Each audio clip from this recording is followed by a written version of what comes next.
계시록 요약. 요한계시록은 1장 예수 그리스도의 계시라 이랬습니다. 그리고 2장 3장에는 7교회 7등잔대에 대한 이야기가 있죠. 모두 이기는 자는 이런 보상을 내주신다, 그런 말씀이 있고요. 그리고 성령의 교회들에게 하시는 말씀을 귀 있는 자들은 들을지어다 라고 말씀을 했습니다. 동일하게 7교회를 그렇게 말씀했죠. 4장 5장에는 내생물 24장로 하늘 예배에 대한 이야기가 있습니다. 6장부터 9장에는 7인 7나팔에 대한 이야기예요. 11장에는 2증인 2감람나무 2등잔대 이렇게 되어 있습니다.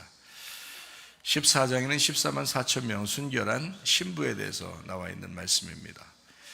16장부터 18장에는 7대접 음녀짐승 심판에 대해서 나와 있는 거죠. 19장에는 어린 양의 혼인잔치 8절에 세마포 준비에 대해서 나와 있는 말씀입니다. 20장에는 영 안에서 첫째 벌의 동점 생명책에 기록된다는 말씀이 있습니다. 21장, 22장에는 새 예루살렘 생명나무 주님을 기다림 아멘 이렇게 되어 있는 말씀입니다.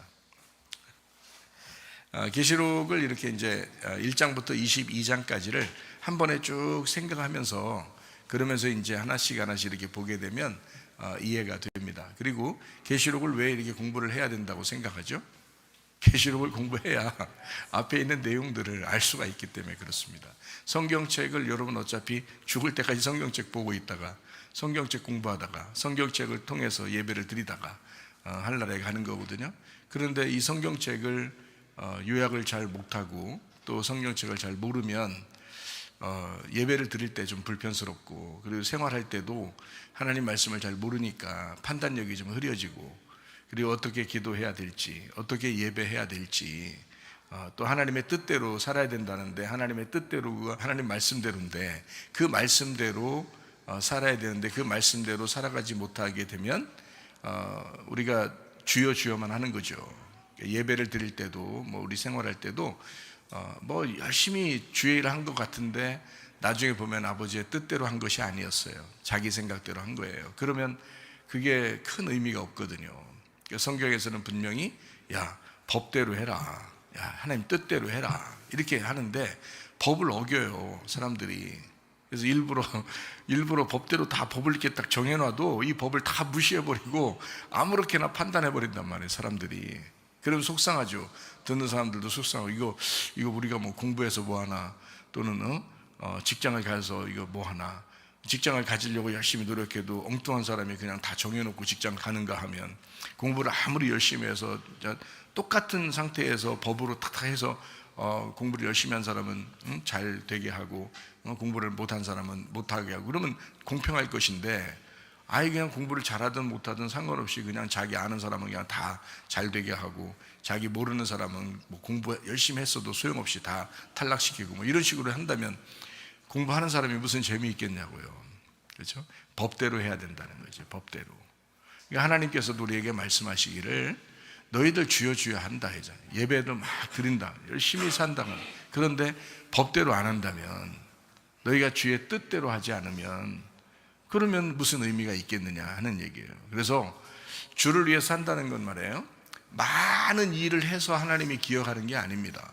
여러분, 많은 일을 해서 하나님이 기억한다기보다도 아버지의 뜻대로 그 뜻 안에서 행동하는 걸 의미하는 건데요, 아버지의 뜻 안에서 행동하는 한 가지라도 하나님이 받으시는 거예요. 그러니까 굳이 우리가 죽을 때까지 한 가지만 해야지라고 그러진 않겠죠.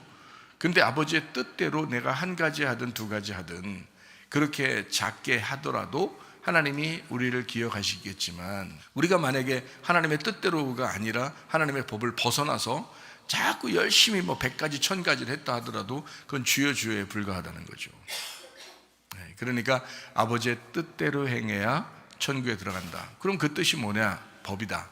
그 하나님의 법대로 해야 되는데, 하나님의 의도대로 해야 되는데, 하나님의 뜻, 하나님의 의지, 하나님의 의도대로 해야 되는데, 그 의지는 하나님의 영에 있다. 하나님의 영, 하나님의 성령에 있다. 그래서 하나님의 성령에 의하여 너희가 하나님 아버지의 목적대로 행동을 할 때 하나님이 기뻐하신다. 그래서 하나님의 뜻대로 할 때 하나님의 의도, 하나님의 그 의지, 하나님의 그 뜻, 그게 뭐냐면 성령이에요. 그러니까 성령 안에서 해야 된다는 것인데, 성령님은 이 땅에 뭐 하러 오셨어요? 교회 세우려고 오신 거예요. 그러니까 여러분과 제가 결국에 이 땅에서 구원받고 그 다음날 천국 가면 좋은데, 그 다음날 천국 가는 게 아니고 뭐 10년이든 50년이든 100년이든 사는 것은, 구원받고 사는 것은 교회 때문이에요. 그러니까 교회 때문에 여러분이 살고 있는 거라고요. 그게 목적이었으니까, 그게 주님의 뜻이었으니까. 그래서 자기 가정생활을 하더라도요, 부부생활을 하더라도요, 부모와 자녀 간의 생활을 하더라도요, 가정에 충실하지 말라는 게 아니고 충실하되, 부모 자녀 간에 충실하되 교회 중심으로 하라는 거예요. 교회 중심으로. 충분히 가능하거든요. 충분히 예수 믿고 교회 중심으로 생활하는 거 가능해요. 자기가 안 하려고 해서 그런 거지. 그렇죠? 자기가 그런 관심이 없어서 그런 거지. 솔직히 하나님의 뜻이라고 하는 건 성령님과 교회거든요. 교회를 하나님이 세우시는 목적, 마지막에는 교회 세우시는 것, 그걸 하나님의 뜻이라고 했어요. 그러니까 이 땅에서 성경의 창세기부터 쭉 이렇게 내려오는 걸 한번 가만히 생각해 봐요. 에덴 동산을 만들었습니다. 하나님이 에덴 동산 안 만들고 인간만 만들어 놓고 아무렇게나 에덴에 살아라 그렇게 할 수도 있었잖아요. 근데 에덴 동산을 지어 놓고 에덴 동산에서 너희들이 농사해야 돼, 농사하게 만들려고 내가 너희들 창조한 거야. 그럼 그 농사가 뭐라고요? 그게 예배라고요. 그러면 예배를 드리게 하기 위해서 내가 너희들을 창조했어 라는 거거든요. 그러면 예배를 드리기 위해서 인간을 창조했으니까 에덴 동산이라는 게 꼭 필요했던 거예요. 하나님을 만나는 그 장소, 거기를 하나님 만들어 놓고 여기에서 예배를 드려, 이렇게 한 거거든요. 그러면 그 에덴 동산이, 자, 지금 어디 있어요? 지금 없잖아요. 없어요. 에덴 동산이 어디 있는지 우리 몰라요. 옛날에 아담과 하와가 예배 드렸던 에덴 동산이 어디 있는지 우리가 어떻게 합니까? 모르죠. 그런데 우리가 몰랐는데 하나님이 이제 아브라함을 선택했어요. 아브라함을 선택해가지고 에덴 동산을 찾아준 게 아니라 아브라함 보고 어디로 가라고 그러면 가나안 땅으로 가라 그래요.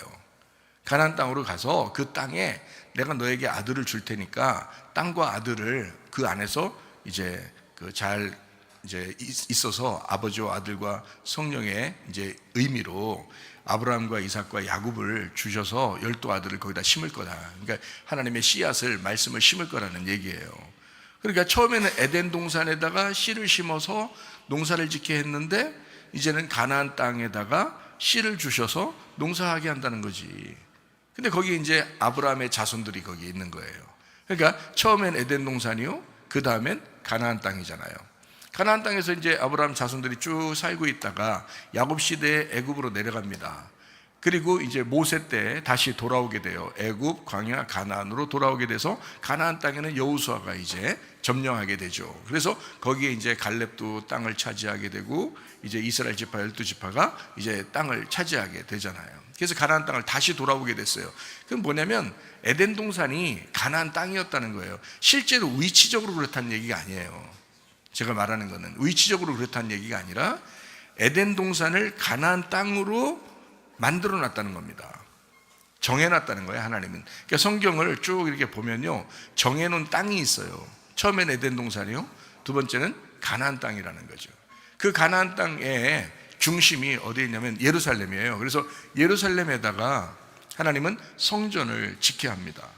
그게 언제 때냐면 다윗의 솔로몬 때예요. 그러니까 모세 때는 성막, 광야에서 성막을 지켜야 하고 그 성막은 옮겨 다니는 특징이 있어요. 그러니까 옮겨 다니지 않도록 어디에다가 딱 고정해 놓자는 거예요, 하나님의 집을. 그게 이제 예루살렘이에요. 그래서 예루살렘에 성전을 고정해 놓은 거예요. 그게 솔로몬 때입니다. 그러니까 다윗과 솔로몬 여러분이 잘 아시죠? 다윗은 십자가의 예수를 의미하고 솔로몬은 부활의 예수를 의미해서 부활의 예수가 성령님, 그러니까 하나님의 그 평안으로 교회를 이제 성전을 건축했다. 예루살렘에 하나님의 완전한 평화에 거기에 솔로몬 왕이 이제 성전을 건축했다라는 걸 여러분이 이제 아시잖아요. 그러면 그 성전이 뭐 영원해야 되잖아요. 영원하지 않고 예수님이 딱 오셨네.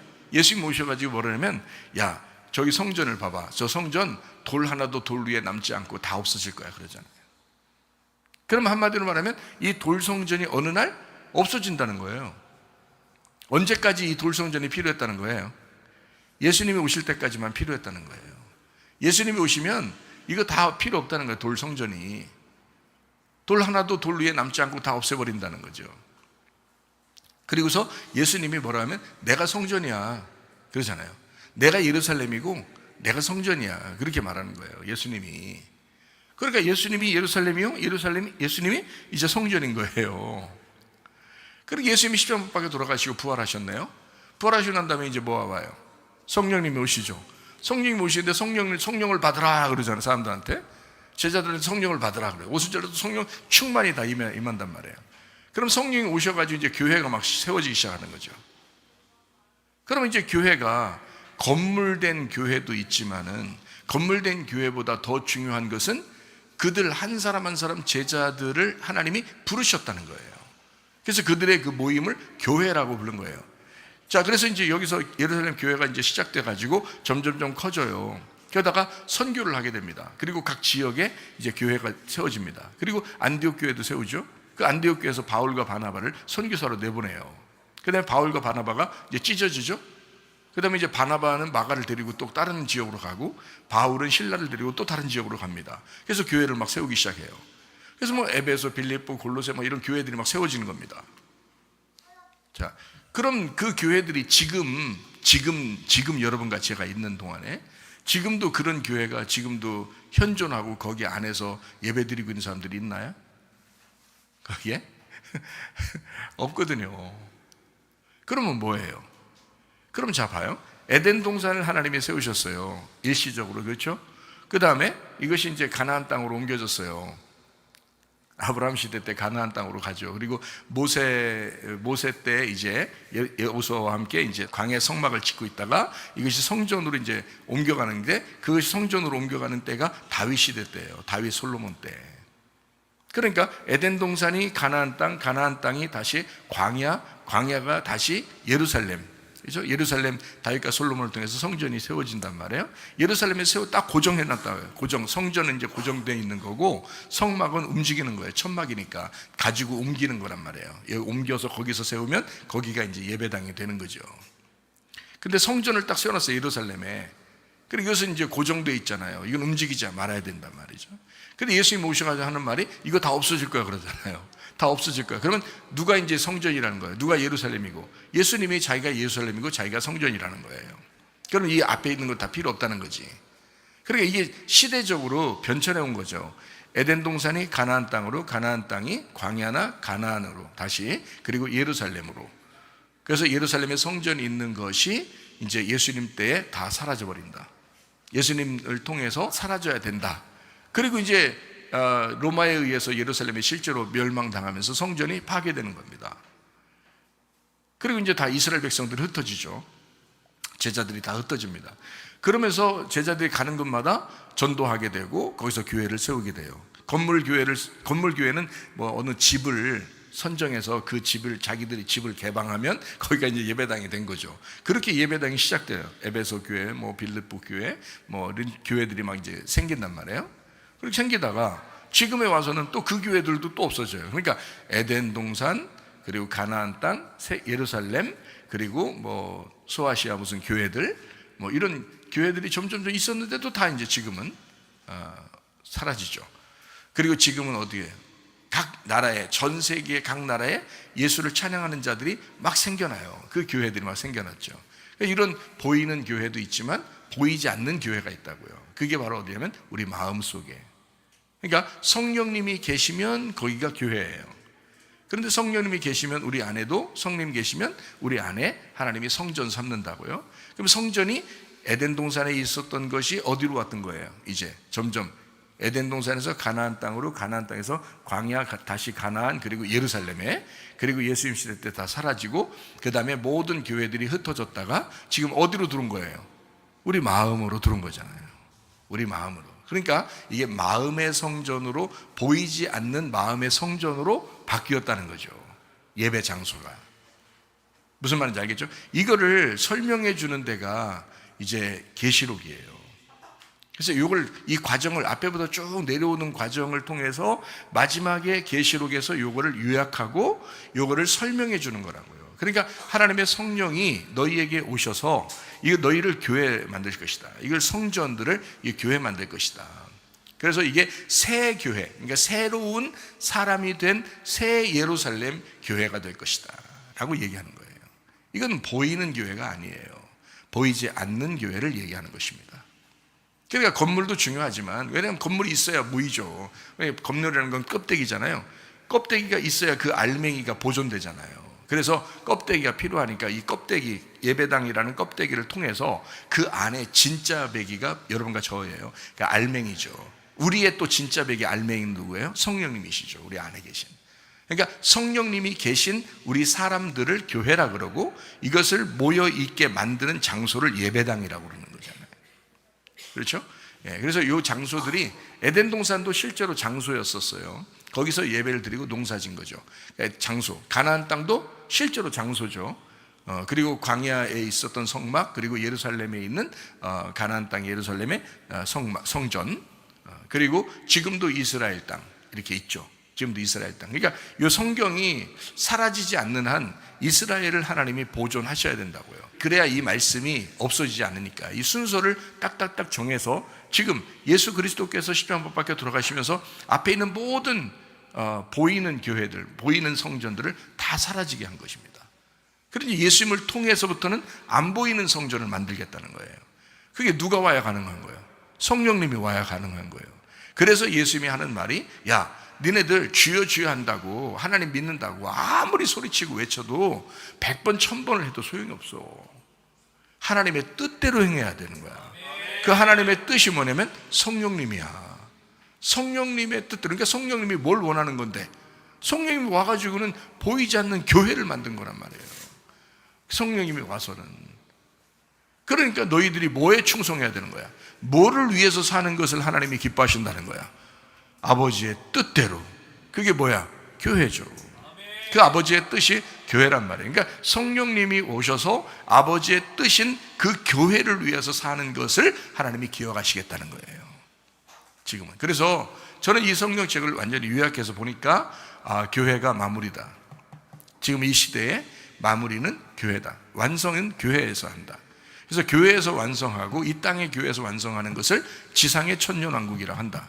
그리고 하늘나라에서 완성하는 것을 하늘나라의 천년왕국이라 한다. 그래서 땅에서 매이면 하늘에서도 매이고, 땅에서 풀리면 하늘에서도 풀리는 것이다. 이 땅에서 지금 하나님의 뜻이 이 땅에 이루어져야 된다. 그 뜻은 하나님의 성령을 통해서만 가능하다라고 말씀을 하는 것입니다. 여러분과 제가 교회에서 하나 되고, 가정에서 하나 되고, 여러분 마음 안에서 막 마음이 갈리지 아니하고 마음이 하나 되고, 이런 것은 어떻게 평안이거든요. 평화, 연결, 연합, 결합, 이거 하나됨. 이게 이런 평안이 어떻게 올 수 있나요? 어떤 평안이 와야 되는 거예요? 하나님의 성령입니다.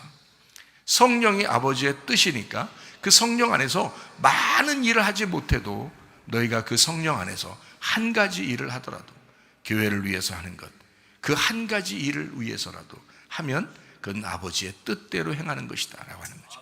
그래서 아버지의 뜻을 여러분이 알려면 말씀을 알아야 돼요. 법대로 해야 되거든요.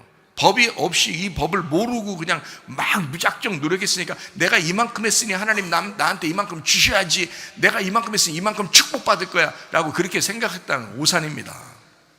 그런 거 아니에요. 법대로 아버지 하나님은 반드시 이 교회라고 하는 이 흐름, 하나님의 창세기부터 요한계시록까지 이 흐름, 이 순서들이 있었단 말이에요. 그 순서들이 계속해서 와가지고 거기에서 마지막에 새 예루살렘이라고 하는 진짜 교회, 그거를 만들어내려고 했던 겁니다. 그러니까 결국에는 에덴 동산으로부터 시작해서 마지막 새 예루살렘으로 완성되는 이 교회가 없었다면 우리는 몰랐죠. 아버지의 뜻이 무엇인지.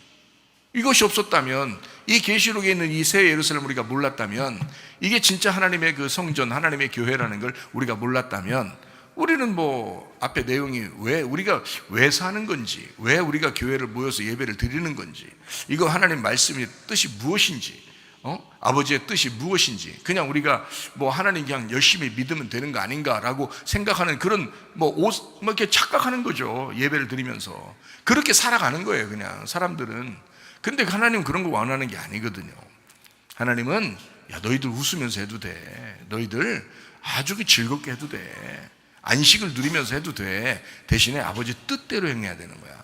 아버지 뜻 안에서. 그러니까 우리가 가장 먼저 알아야 될 것은 뭐예요? 아버지의 뜻을 아는 겁니다. 말씀을 깨닫는 것이 가장 중요한 거예요. 말씀 깨닫는 것만 있어도 너 다 한 거야. 말씀 깨달으면요, 가만히 있겠어요? 교회에 모이길 힘쓰죠. 막 기도하고 싶어지죠. 교회 사람들을 사랑하고 싶어지죠. 서로 나누고 싶어지죠. 이게 그냥 다 되는 거예요. 하나님의 성령이 오시면, 아버지의 뜻만 깨닫게 되면 다 되는 거예요. 아버지의 뜻은요, 성령님이 이 땅에 오시는 거거든요. 오셔서 우리를 교회 만드는 거예요. 자, 교회 만들려면 여러분 의지를 가지고 만들 수 있나요? 여러분의 그 생각, 여러분의 의지, 여러분의 지식, 여러분이 가지고 있는 거 가지고 교회를 세울 수 있나요? 하나님께서 하나님의 교회인데 하나님의 교회를 여러분 거 가지고 만들 수 있나요? 그럴 수 없죠. 그래서 하나님은 여러분을 파괴시키길 원하시는 거예요. 여러분을 자, 보세요. 그 예수님께서 마태복음 24장이나 누가복음 21장에 이 종말이 올 것이다라고 해요. 그 종말이 올 것이다. 근데 그 종말이 어떻게 해요? 예루살렘이라는 땅, 그게 다 파괴가 될 거야. 거기 성전 다 없어질 거야. 다 파괴될 거야. 자, 그러면 예수님이 그렇게 말씀하실 때는 뭔가 이유가 있으니까 얘기하는 거 아니겠어요? 자, 예루살렘 그리고 그 성전이 다 파괴될 거야. 그러면 어떻게 하겠다는 거예요? 새 예루살렘을 세우겠다, 새 성전을 세우겠다는 얘기잖아요, 예수님을 통해서. 근데 그게 누가 죽는 걸 의미하는 거냐면 예수님이 죽는 걸 의미해요. 예수님이 내가 죽을 거야 이 말이에요. 야, 돌 하나도 돌 위에 남지 않고 다 사라지는 거야. 자, 내가 죽을 거야. 그냥 완전히 이 땅에서 죽어버릴 거야 이 말이에요. 성전이 예수님이라고 했잖아요. 예루살렘이 예수님이라고 했잖아요. 그러면 예루살렘 그 성전이 예수님이니까 예수님이 죽어버리면 없어지는 거잖아요. 그러니까 자기가 죽어서 3일 만에 부활한다. 그래서 3일 만에 내가 다시 건축할 것이다 라고 하잖아요. 요한복음 2장에 나와 있는 말씀이거든요. 3일 안에, 내가 3일 만에 내가 다시 건축할 거야. 이거 다 무너뜨리고, 이거 싹 다 무너뜨리고 새로 건축할 거야. 3일 만에 건축할 거야. 뭐예요? 3일 만에 부활할 거란 얘기거든요, 예수님이. 그러니까 성전된 자기 몸을 가리켜 말씀하시는 것이다. 성전된 자기 육체를 가리켜 말씀하시는 것이다 라고 말하는 거예요. 그러니까 예수님은 사라지고, 자, 3일 만에 부활해서 새로운 성전을 세우겠다는 거잖아요. 그렇죠? 그러면 그게 주님의 뜻이라고요. 그러니까 주님이 어떻게 해요? 자, 나는 내가 죽었어. 죽음이 나를 죽게 했어. 그러니까 나는 거기에 죽었어. 그리고 3일 만에 성전을 건축하고 내가 앞으로 나갈 거야. 자, 그러면 너희들은 어떻게 해야 돼? 자기가 죽었고 부활해서 간 거야. 그럼 너희들은 나 따라오려면 어떻게 돼야 돼? 죽어야 돼. 너희들 죽어야 되고, 그리고 다시 나를 따라와야 돼. 이렇게 너희들 죽으면 너희도 부활시킬 거야. 이렇게 되잖아요. 그걸 복음이라고 말한 거예요. 그러니까 성경의 핵심은 그거라겠죠. 십자가와 부활이다. 그래서 모든 내용들이 다 십자가와 부활을 설명하기 위해서 쓴 책이라는 거죠. 그게 복음이라고 하는 겁니다. 그래서 다윗과 솔로몬도 마찬가지라 했죠. 다윗은 십자가의 예수님, 솔로몬은 부활의 예수님. 이 두 개가 합해져서 복음을 설명하는 것이다 라고 이야기했잖아요. 그걸 복음이라고 얘기한다. 그러니까 우리가 이제 죽는 거예요. 우리가 죽고 그 다음에 주님을 따라가는 겁니다. 그리고 이제 우리가 주님을 따라갈 때 다 죽는 거예요. 그리고 부활하는 겁니다. 그러면 죽음과 부활이 같이 있는 거죠. 야, 복음입니다. 이렇게 되면 이게 이제 복음인데, 생각을 해봐요. 그러면 성경에서, 계시록에서 우리한테, 계시록은 마지막 책인데 계시록에서 가장 우리에게 바라는 것이 뭘까요? 계시록에서 우리한테 원하는 게 뭘까요? 너 죽어야 돼. 너 죽어야 돼. 그 말이거든요. 교회 와서요, 솔직히 말해서 죽어야 돼. 그 말 잘 듣고서 죽으면 사실 모든 게 해결되거든요. 여러분이 안 죽어보면 모르죠. 죽어보면요, 그냥 다 해결돼요. 자기가 죽었다고 생각해 보세요. 그러면 다 해결된다니까? 승질 나요? 승질 나는 게 어딨어요? 삐져요? 뭐 시험 들어요? 그럴 수가 없거든요. 죽었는데? 근데 안 죽으니까 그렇죠. 맨날 안 죽어요. 맨날 안 죽어요. 그러니까 죽을 때까지 말씀을 들어야 되는 거죠. 죽을 때까지. 그러니까 계속 안 죽어요. 죽으라고 그렇게 얘기해도, 죽으라고 얘기해도요. 죽으라고 얘기해도 안 죽어요. 그럼 어떻게 계속 죽으라고 얘기해야 되죠 뭐. 그러면 어느 날 죽겠지 뭐, 이렇게 기대하면서 계속 계속 그 복음을 전하는 겁니다. 예. 죽는 게, 율법 안에서 죽는 게 하나님이 우리에게 바라시는 거다. 예. 성전이 파괴돼야 진짜 성령님의 성전이 세워지니까 그런 거예요. 그러면 그 성전이 뭐예요? 예수 그리스도라고. 예수님이 진짜 죽어야 그분이 부활하신다고요. 그래야 성령님 오시잖아요. 성령님 오시면 어떻게 돼요? 우리를 완전히 심판하고 싶어 한다고요. 완전히. 그래서 성령이 오시잖아요. 그러니까 예수님이 성령님으로 와서 우리를 불로서 심판하고, 그리고 성령에 의해서 알곡을 또 모아서 창고에 들이잖아요. 그래서 불로서 침례를 주고 성령님으로 침례를 준다, 이렇게 하잖아요. 그러니까 예수님의 영이 오시면 우리를 딱 두 갈래로 나누어요. 하나는 심판하고 하나는 창고에 집어넣는다고요. 알곡 신자 되도록 만든단 말이에요. 그러니까 여러분, 우리가 그 껍데기와 알곡이 다 어디에 있어요? 껍데기와 알곡이 여러분 자신이에요. 여러분 자신. 여러분 속에 껍데기와 알맹이가 같이 있다고요. 그럼 여러분 속에 있는 그 껍데기를 어떻게 해야 돼? 그거 불로 태워버려야 되거든요. 그래서 그 불로 태울 때 껍데기가 아이고 좋아, 아이고 좋아, 뭐 껍데기 내 거 타타닥 타니까 아이고 소리도 경쾌하고 막 그냥 불멍하게 되고 너무 기분 좋아. 아이고 좋아, 아이고 좋아. 더 타라 이렇게 하는 사람 어디 있냐고요. 껍데기가 태워질 때 그 껍데기가 생각할 때는 너무 아픈 거예요. 껍데기가 탈 때는 껍데기 입장을 생각해 보라고. 여러분은 껍데기한테 물어봤어요? 껍데기한테 물어보라고. 그 껍데기가 뭐라고 하는지 한번 물어보라고. 아픈가 안 아픈가 물어보세요. 그 불로 팍 태워버릴 때 그 껍데기 입장에서는요, 그게 완전히 종말이야. 그게 심판의 날이야. 너무 아픈 거예요. 껍데기가 사라지잖아. 자기가 이 땅에서 싹 사라지는 거잖아요. 그냥 확 죄로서 날아가 버리는 거잖아. 그 껍데기가 싹 죄가 돼서 날아가면서 싹 사라. 나는 이 땅에서 더 이상 내가 아니다. 이제 나는 사라지노라. 그러면서 확 없어지잖아요. 불로 태워지면서 탁탁탁 퓨 사라져 버려요. 그 껍데기가요. 그럼 그게 이제 껍데기의 종말입니다. 그럼 뭐만 남아요? 알곡만 남아요. 그럼 그 사람이 무슨 신자가 되는 거야? 알곡 신자가 되는 거야. 그거예요. 그거 만들려고 교회를 여러분이 다니시면서 말씀을 듣게 되는 것입니다. 그러려고 우리가 이런 계시록도 같이 요약하면서 공부하는 것이거든요. 계시록 요약 7번째입니다. 그래서 1장은 예수 그리스도, 어린 양 대신 예수 그리스도의 계시. 그래서 어린 양 대신 예수 그리스도의 계시인데, 그 어린 양을 자꾸 소개해요. 그래서 그분이 교회 그리고 사자들을 잘 붙들고 있는 분이시다, 이렇게 이야기하고 있죠. 7은 예수님을 의미한다라고 했어요. 그리고 이제 2장 3장에는 7 교회 7 등잔 때에 대해서 이야기하는데, 모두 다 이기는 자는 이렇게 해요, 보상을 해주신다라고 되어 있죠. 그리고 성령이 교회들에게 하시는 말씀을 귀 있는 자들은 들을지어다 라고 7 교회에 또 동일하게 말씀을 하십니다. 4장 5장에는 내생물 24장로 하늘 예배입니다. 내생물 24장로 하늘 예배는 하나님의 말씀을 의미합니다. 하나님의 성전, 하나님의 말씀. 그래서 성전에 있는 그 말씀, 이것으로 예배한다 하는 것을 내생물 24장로 하늘 예배라고 이야기하는 것이다.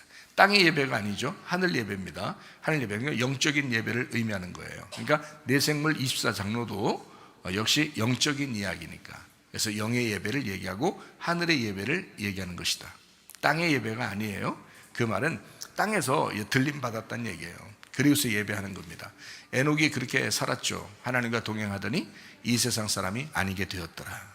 노아도 하나님 앞에 은혜를 받았더라, 이렇게 되어 있죠. 그러니까 하나님과 동행한 사람들, 그러니까 우리가 이 땅에서 완전히 사라진 사람들은요, 하나님과 동행하는 사람들이에요. 그러니까 하나님과 동행하였더니 하나님이 이 땅의 사람이 되지 않도록 하였다. 이것을 이제 에녹이라고 하는 사람을 통해서 우리가 이제 알게 되죠. 이것은 분리가 된 겁니다. 땅에서 분리가 된, 우리가 땅에 살고 있지만 분리가 된 삶이에요. 완전히 하늘의 영광, 하늘의 예배를 위해서 살아가는 삶이 되었다라는 그런 얘기죠. 그래서 내생물 24장로 하늘 예배에 대한 삶을 계시록의 4장 5장에 이야기하는 것입니다. 6장부터 이제 9장은 7 나팔에 대한 이야기가 있거든요. 6장은 여러분이 잘 이제 제가 설명을 하면서 이야기를 했어요. 우리를 파멸하시는 순서입니다. 6장에 우리를 파멸하시는 순서가 나오는데요. 이제 네 마리의 말을 통해서 이야기하는 것인데, 이게 스가랴 6장하고 계시록 6장하고 같은 의미로 설명을 해놓고 있다라고 했습니다. 그래서 계시록 6장하고 베드로후서 3장하고 사도행전 2장하고 요엘서 2장하고 이렇게 보면 성경이 내용이 같은 의미로서 종말을 고하는, 우리에게 종말을 가져오는 그런 말씀들을 거기에 써놓고 있습니다. 그러면서 이제 사람들은 어떻게 하냐면, 이것이 이런 진노가 자기들한테 떨어지지 않았으면 좋겠다라고 하지만, 하나님은 우리에게 뭘 원하시냐면 너희들 안에 종말이 와야 된다, 하나님의 진노가 와야 된다. 그래서 너희들이 사라져버리면, 껍질이 벗겨지고 껍질이 타버리면, 그러면 너에게 알곡만 남게 될 것이다 라고 하는 것이 하나님의 말씀입니다. 저는 그렇게 성경을 요약하면서 알고 있습니다. 그렇기 때문에 그 복음이라고 하는 것은 우리가 좋아 라고만 한다고 해서 복음이 아닙니다. 뭐 기뻐 즐거워 뭐 좋은 얘기만 해 뭐 이렇게 한다고 복음이 아니에요. 복음이라는 건 기쁜 소식인데요. 기쁜 소식인데 어떤 게 기쁜 소식이냐면요, 가라지한테 너는 태워져야 돼 해야 그게 기쁜 소식이라고요. 가라지한테 물어보시라고요. 가라지한테 널 남겨둘 거야. 밥할 때 쌀밥 먹으면 밥을 여러 개 넣어요. 넣는데 껍질을 갖다가 한 주먹 넣어가지고 같이 넣고 밥을 해서 먹으라고 해보세요. 맛이 있겠나? 안 그렇죠? 껍질은 밥을 할 수 없어요. 그 쌀만 밥을 해서 먹어야 되는 거잖아요. 그런 건데 껍질을 같이 집어 넣으면서 거기다가 밥 하면은 밥 먹는 내내 그 밥 이 속에 들어가지도 않을 뿐만 아니라 밥 먹는 내내 욕할 거란 말이에요. 왜 이게 어떤 놈이 한 주먹을 여기다 집어 넣어가지고 밥 다 버렸다고 이럴 거 아니겠어요. 그러니까 껍질들도 자기들이 생각하는 거예요. 야, 나는 저기에 들어가면 안 돼. 나는 그냥 태워져 사라져 버려야 돼 그냥. 이렇게 생각을 할 거란 말이에요. 그러니까 껍질한테 물어보시면 틀림없이 압니다. 껍질한테 물어보면 그는 태워지길 원하고 심판받기를 원할 거란 말이에요. 근데 사람들만 그렇지 않다는 거야. 사람들만 희한하게 자기 일을 막 누가 태우려고 그러고 자기를 파괴시키려고 그러고 하나님의 말씀으로 자기 일을 막 이렇게 심판하려고 그러면 굉장히 싫어한다는 거죠. 그냥 가라지를 그대로 두고 싶은 거예요. 그런 상태로 살아가고 싶은가 봐요. 하나님의 진노가 떨어지지 않기를 막 바란다고요. 사람들은 나를 죽이지 마라, 날 심판하지 마라 막 이러는 것 같아요. 근데 성경은 그렇지 않습니다. 그건 복음이 아니에요. 그거는 사람들 귀를 간지러운 걸 긁어주는 그런 설교지, 그건 복음이 아니라고요. 복음은 가라지를 태워버려야 복음입니다. 네. 알맹이를 그대로 이렇게 보존해서 성령의 창고에 집어넣어서 우리가 알맹이를 먹을 수 있도록 하는 거, 이게 진짜 복음이죠. 껍질은 사라져, 껍질은 한 개라도 남기지 아니하고 자꾸 제거하는 겁니다. 그래서 껍질 제거하고 알곡을 모아 드리는 것을, 이걸 영혼의 구원이라 그러는 거예요. 영혼의 구원. 너 구원 받았잖아. 예수님 안에서 구원 받았잖아. 예수님이 십자가 못 박혀 돌아가시면서 다 구원했잖아. 그러니까 너 어떻게 하냐면 지금 너의 삶, 그 영혼의 삶에서는 껍질과 알맹이를 구분해내는 거야. 이렇게 구분해내서 하나를 태워버리고 하나를 모아서 창구에 들어가는 거야. 이 두 개가요 말씀입니다. 껍질의 말씀이 있고요, 알맹이의 말씀이 있는 거예요. 그러니까 껍질의 말씀은 태워지는 거고 알맹이의 말씀은 보존되는 것입니다. 그럼 껍질의 말씀이 뭘까요? 탕자가 돌아오면서 돼지 주업 열매를 먹었거든요. 탕자가 돌아오면서, 아버지에게 돌아오면서 돼지 주업 열매를 먹습니다. 그러면 여러분 생각해보세요. 돼지가 주업 열매 먹을 정도면 그 땅에 흉년이 들어가지고 돼지가 주업 열매를 먹을 정도면 돼지는 먹는 게 있는데 사람은 먹을 게 없다는 거예요. 흉년이니까. 이상하잖아요. 돼지가 주업 열매를 먹고 있어요. 사람은 먹을 게 없어. 흉년이야. 그래서 탕자가 돌아갈 곳이 아버지밖에 없는 거예요. 종으로 가면 거기서는 양식도 풍성한데라고 생각한 거죠. 돼지는 여기서 먹고 있어. 그래서 돼지 먹는 걸 좀 뺏어 먹기도 하고 아마 그랬을 거예요.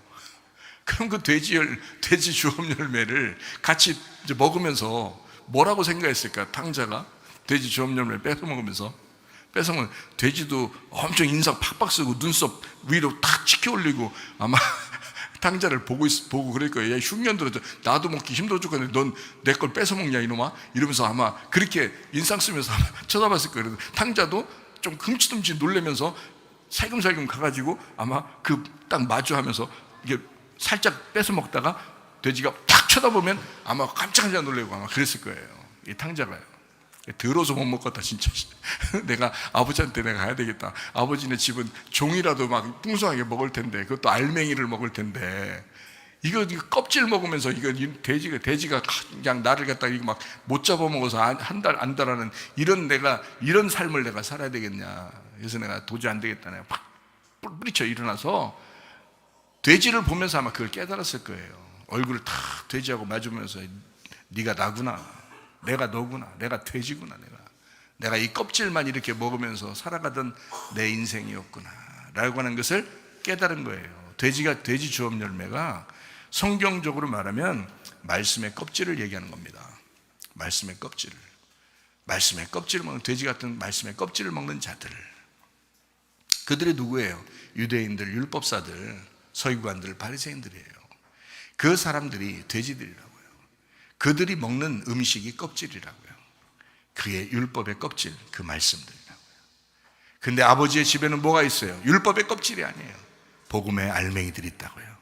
성경은 율법적인 껍질이 있지만은 그 속에 복음의 알맹이를 숨겨놨다고요. 그게 예수 그리스도십니다. 예수 그리스도 그 뜻대로 우리가 살아야 된다. 너 주여 주여 한다고 하나님 믿는다고 아무리 율법적으로 100번 1000번을 해봐 하나님이 기억하시나? 기억하는 게 아니야. 그건 돼지들의 삶이야. 그러나 탕자는 아버지의 뜻을 알았어요. 내 아버지 집에는 알곡이 있는데, 거기에는 알맹이를 먹을 수가 있는데, 거기에는 복음을 먹을 수가 있는데, 아버지의 사랑을 내가 먹을 수가 있는데, 거기에는 종들도 잘 먹을 수 있는데 내가 아버지의 종으로라도 내가 가야 되겠다 라고 아버지한테 가니까 아버지 여전히 종으로 여기지 아니하고 너는 내 아들이야 라고 이야기하신다는 거죠. 너는 내 아들이야, 잘 왔다, 이게 복음이야 라고 이야기한 거죠. 너는 알맹이를 먹을 자격이 있다. 자, 껍질을 먹고 살 것이냐 아니면 알맹이를 먹고 살 것이냐. 껍질은 어느 날 태워져야 된다고요. 예루살렘에 있는 성전은 껍질이었습니다.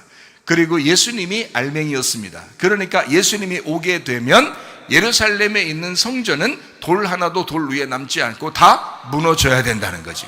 이 율법은 예수 그리스도가 완성하면 율법은 사라지게 되는 거야. 율법으로 구원받을 수 있는 것이 없어진다는 겁니다. 복음으로 구원받는다. 예수 그리스도 때문에 구원받는다. 예수가 너를 위해서 죽으신 그 죽으심, 그리고 3일 만에 교회를 건축하신 그 부활, 그 안에서 너희가 구원받을 수가 있다. 이제는 율법의 껍질로 구원받는 게 아니다. 예루살렘의 성전으로 구원받는 게 아니다. 예수 그리스도로 구원받는 것이다 라고 말씀하신 것입니다. 그래서 여러분 속에 있는 껍질은 다 사라져야 된다 이 말이에요. 여러분 속에 있는 껍질은 다 태워져야 된다는 거죠. 그렇게 말씀하시는 것이 계시록의 6장부터 9장의 말씀이에요. 그 말씀이요. 얼마나 좋은 말씀입니까? 얼마나 우리에게 복음을 이야기하는 것입니까? 그 말씀을 똑같이 하는 것이 계시록 6장, 스가랴 6장, 베드로후서 3장, 사도행전 2장, 요엘서 2장의 말씀이다 라고 이야기한 겁니다. 사람들은 그 진노가 떨어지지 않기를 바랬지만 하나님은 그 진노가 떨어지기를 원하신다는 겁니다. 그리고 너를 파괴하기를 원하신다. 자, 이 말씀을 조금만 요약하고 마치도록 하겠습니다. 나의 파괴됨이 기쁨이고 그게 복음입니다. 그게 즐거움이고 그게 천국입니다. 그것을 예수님이 먼저 가셨고 우리가 그 뒤를 따라가는 것입니다. 그 천국을요. 자, 요한계시록 7장 4절 말씀입니다.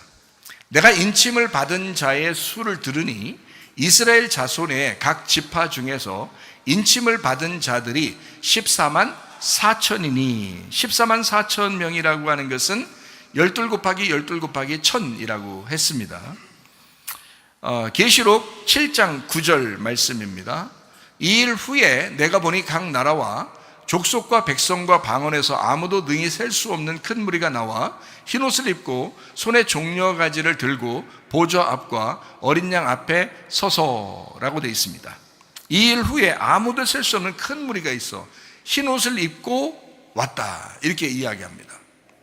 흰옷은 진리의 말씀을 얘기한다겠죠. 색깔이 있는 옷이 아니라 색깔을 다 빼버린 흰옷, 진리의 말씀을 입고 있는 자들이라고 얘기한 겁니다.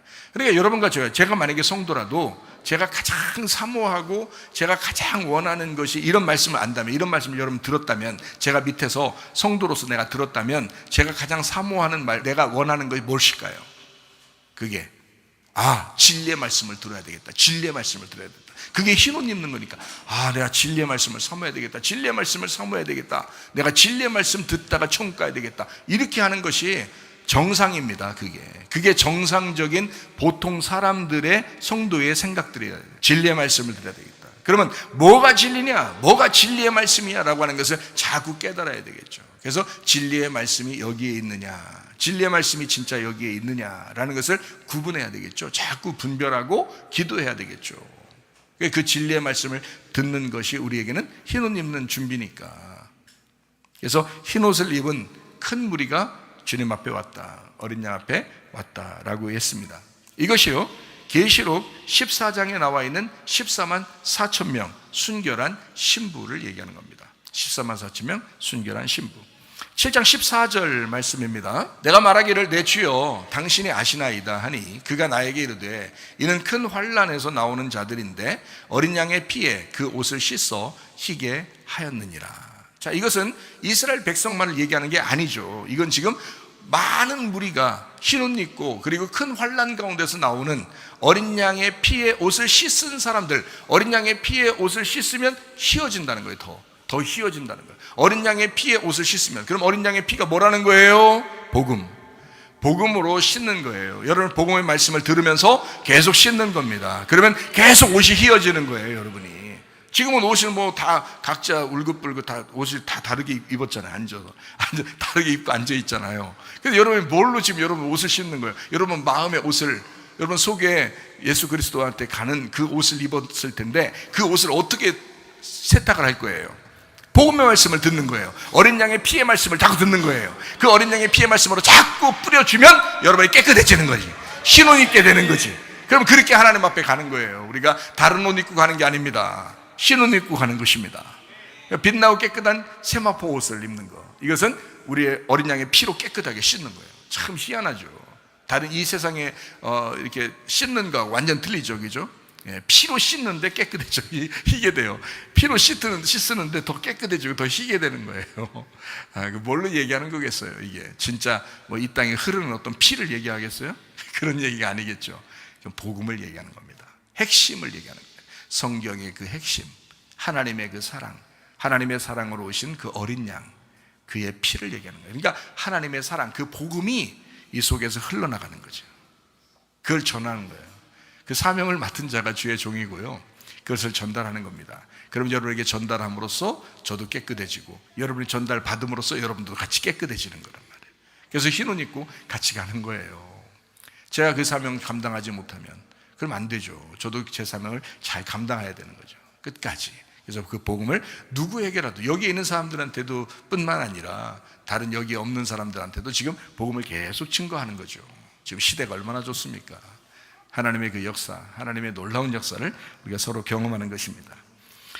큰 환난 가운데서 나오는 자들, 어린 양의 피에 씻음 받은 자들, 이 사람들 14만 4천 명, 그 사람들이 준비되어 있고, 그리고 온 큰 무리가 그렇게 함께 나오더라, 이제 이런 얘기입니다. 그러니까 7장과 14장은 같이 이렇게 보지만 7장에서 시작해서 14장으로 완성되는 거예요. 그러니까 7장에 14만 4천 명, 그리고 14장에 14만 4천 명. 그래서 앞에는 이스라엘 백성으로부터 시작하고 마지막에는 온 인류 가운데, 이방인 가운데 주의 복음을 받은 자들, 어린 양의 피에 씻음 받은 흰옷 입은 자들로 완성이 된다. 큰 환난에서 나오는 자들이다. 여러분과 제가 여기에 이제 해당하는 사람들입니다. 우리는 이스라엘 백성들은 아니에요. 그러나 모든 인류 가운데, 환난 가운데 나오는, 그럼에도 불구하고 그 환난 가운데 그 어린 양의 피에 씻음 받은 그 흰옷을 붙든 자들, 그것을 지키는 자들이 바로 여러분과 저희입니다. 그러므로 여기에서 나오는 자들, 우리도 여기에 해당되는 14만 4천에 해당되는 것이죠. 이게 하나님의 놀라운 은혜다라고 하는 것입니다. 자, 마지막 결론을 맺습니다. 8장 12절 말씀입니다. 넷째 천사가 나팔을 부니 해 3분의 1과 달 3분의 1과 별들의 3분의 1이 타격을 받아 그 3분의 1이 어두워지니 낮 3분의 1은 비추임이 없고 밤도 그러하더라 라고 되어 있습니다. 3분의 1이 파괴가 되었다라고 이야기합니다. 다 모든 것을 3분의 1로 파괴한다 이렇게 이야기하죠. 3분의 1. 자, 그러면 여기서 한번 우리가 생각을 해봐야 되죠. 지금 8장 12절이 3분의 1을 파괴한다라고 되어 있거든요. 그러면 계시록 6장 8절을 한번 보겠습니다. 내가 봄에 청황색 말이 나오는데 그 탄 자의 이름은 사망이니 음부가 그 뒤를 따르더라. 그들이 땅 4분의 1의 권세를 얻어 검과 흉년과 사망과 땅의 짐승들로서 죽이더라 이렇게 되어 있습니다. 자, 계시록 6장 8절에 4분의 1가량을 죽인다라고 되어 있죠. 그 다음에 계시록 8장 12절에 어떻게 되어 있냐면 넷째 천사가 나팔을 보니까 해 3분의 1과 달 3분의 1과 별 3분의 1이 타격을 받아 3분의 1이 어두워지고 낮 3분의 1은 비추임이 없고 밤도 그랬다 그랬어요. 그러니까 여기 지금 8장에는 3분의 1가량을 파괴시키는 거예요. 그죠? 6장에는 4분의 1가량을 파괴시키는 거라는. 그죠? 6장에는 4분의 1을 파괴시키고 8장에는 3분의 1을 파괴시키고 9장에는 또 3분의 1을 파괴시킵니다. 9장에요.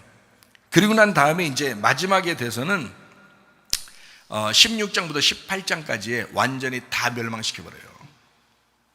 하나님이 만약에 앞에서 이 4분의 1 그리고 3분의 1을 파괴시킨 것이 끝났다면 그러면 뒤에서는 더 이상 멸망이 없어야죠.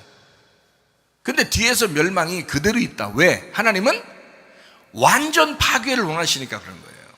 사람들이요, 교회 다니면서 제가 보니까 수십 년 교회를 다니면서 사람들이 조금 죽더라고요. 죽긴 죽어요. 말씀을 하도 많이 들으니까 죽긴 죽는데 조금 죽더라고요. 그러니까 이게 죽은 척 하는 거예요. 기절했다가 살아난 사람도 있고, 죽어도 조금, 그러니까 이만큼 죽는 게 완전히 죽는 거라면 요만큼 죽고서 나 진짜 죽었는데 이렇게 하는 거예요. 이만큼 죽고서 나 죽었는데 진짜 나 이제 이만큼 진짜 엄청 죽은 거야 막 이렇게 생각하는. 근데 하나님은 이만큼 다 죽기를 원하신단 말이에요. 근데 사람들이 조금 죽고서 다 죽었다고 생각을 하는 거예요. 자기는 많이 참은 거야. 그러니까 많이 그래도 죽은 거라고 생각하는 거예요. 그러니까 이게 교회를 오래 다닐수록 이게 뭐가 되냐면 외식하는 자가 됩니다. 교회를 오래 다닐수록. 그러니까 이게 껍질이 하도 많이 살아가지고요, 이게 자기가 이게 껍질이 태워져야 되는, 완전히 태워져야 되는지를 모르는 거예요. 이 정도면 되지 않았나. 내가 요만큼 그래도 내가 죽었지 않냐 이거지. 내가 요만큼 그래도 내가 참아냈지 않냐 이거야. 내가 이만큼 그래도 내가 견뎌냈지 않냐 이거예요. 근데 하나님은 원래 우리에게 원하시는 것은 4분의 1, 그 다음에 3분의 1, 그리고 완전히 다 파괴시키기를 하나님이 원하시네요. 그래야 어린 양의 혼인잔치가 오는 겁니다. 계시록의 19장의 어린 양의 혼인잔치가 올 때는 그 앞에 16장부터 18장까지를 완전히 멸망시켜버려요. 완전히. 그걸 무슨 진노라고 그러냐면 하나님의 진노, 하나님의 대접의 진노라고 그래요. 대접을 쏟아버렸다 이거예요. 대접을 쏟아버렸다. 그래서 다 쏟아버렸다. 그래서 다 멸망시키는 거를 16장부터 18장까지를 하는 겁니다. 6장부터 9장까지가 7인 7나팔이거든요. 그래서 7인이 시작될 때는 4분의 1가량을 파괴시켜요.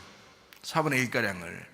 그리고 이제 나팔이 시작되면서 3분의 1을 갖다 파괴시켜버려요. 3분의 1을. 그러니까 더 많이, 더 크게 파괴시키는 거지. 그래서 16장부터 18장까지 완전히 대접을 쏟아버려가지고 다 멸망시켜버려요. 그래서 19장에 이제 신부를 만드는 겁니다. 신부. 깨끗한 신부를 거기서 부르는 거예요. 그게 흰 옷 입고 빛나고 깨끗한 세마포 옷을 입은 백마탄 예수님을 따라가는 신부들이에요. 그게 19장에 나타난다고요.